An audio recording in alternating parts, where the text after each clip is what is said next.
Les giboulées de Mars. Il faut qu'on en parle.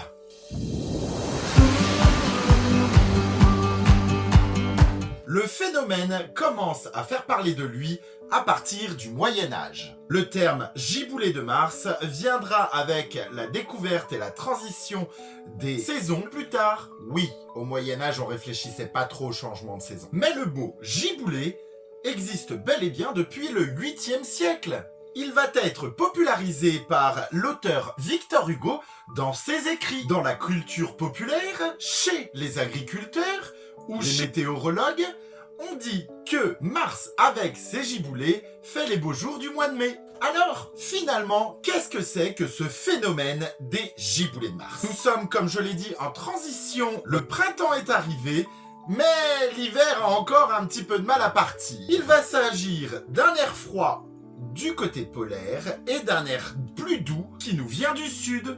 Quand l'air froid va passer au-dessus d'une température un petit peu douce, un petit peu chaude, cela va créer le nuage que nous appelons le cumulonimbus. Cet énorme nuage que nous connaissons tous. Le cumulonimbus. Répète après moi. Cumulonimbus. On y est. Si, vous le connaissez. Ce nuage va être bref mais très intense. Il va porter avec lui de la pluie, de la grêle, parfois de la neige. Et là, tu comprends pas, mais en 3 minutes top chrono, il fait soleil.